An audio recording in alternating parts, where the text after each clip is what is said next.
Google Peskies Pest Control Montgomery.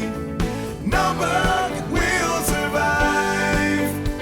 Call 334-595-9055. Hello and welcome to another edition of the Peskies Pest Control Podcast right here in Montgomery, Alabama with your hosts, Travis and Michael.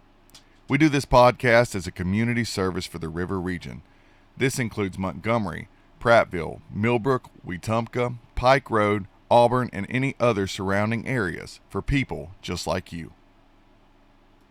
Hey, so here today on the Peskies Pest Control Podcast, we're going to talk about crane flies or skeeter eaters. What are some other names? Mosquito hawks. Mosquito hawk, tarantula flyer. I've heard all kinds of names. Daddy long legs, all that kind of stuff. So I feel like in Alabama, it's getting harder to differentiate between real mosquitoes and crane flies because I feel like the real mosquitoes are getting bigger, but that's a conversation for another day.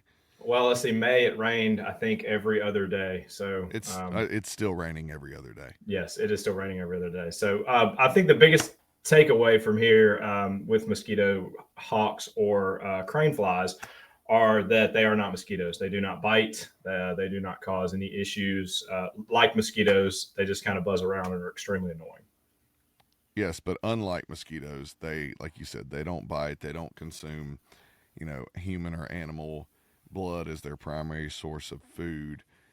And even after, the larvae emerge into adults, the adults really don't even, they hardly consume anything before they, do their reproductive cycle and then basically just die. Yeah.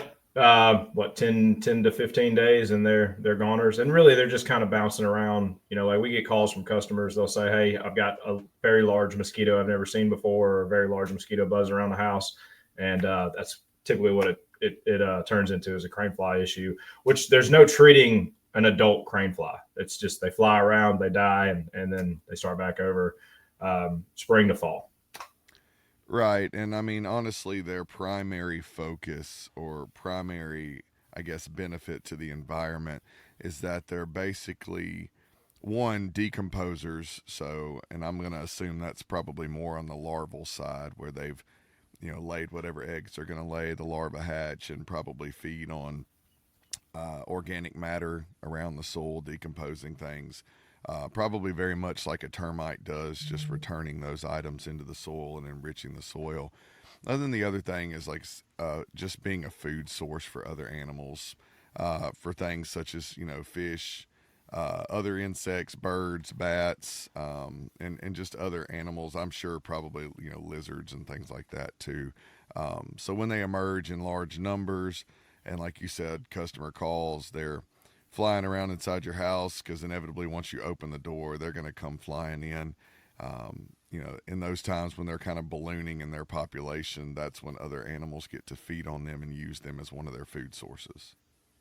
Ecosystem. Yep, and it works out really well for everybody involved. Well, I guess except for the crane fly. Except for the crane fly. Well, let's talk about the damage that they do cause. So one thing that they can cause damage to the grass, the larval stage, which that's where they spend 90% of their life is underground. They can destroy root systems and cause a little bit of damage to your grass. Right, and the larvae actually look like, I guess you could say, little worms or really, really small, thin grubs. Maybe some people would describe them as that. But a lot of people refer to them, I guess, because of they've got like a darkish brown color, but a lot of them refer to the larvae as leather jackets.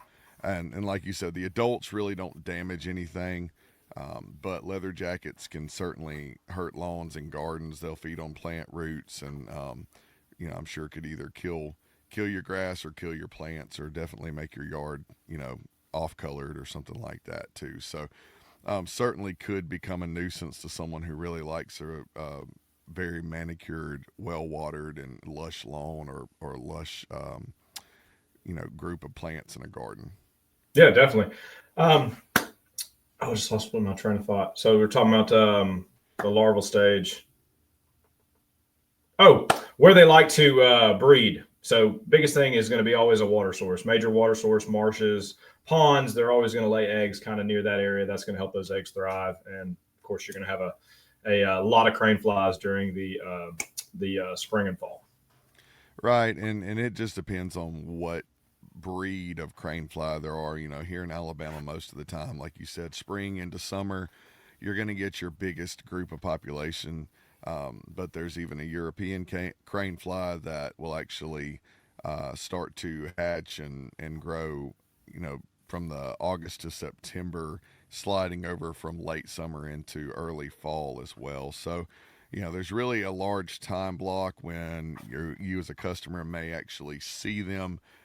Just know that they could be different species, but they're about the same in terms of what they do, how they act, how they reproduce, and that sort of thing. So really not one species to be alarmed about more than any other. I mean, it's about the same across the board. Right, and they all kind of look similar, like you said, but they are size comparison. So I've seen some that are almost half the size of what I guess our standard crane fly.